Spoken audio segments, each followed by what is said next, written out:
যে দেখা আর এইটাও তেমনই গাছ এই যে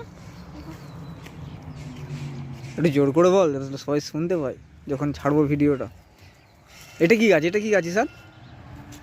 এটা কুল গাছ। এটা কুল গাছ না, এটা জাম গাছ।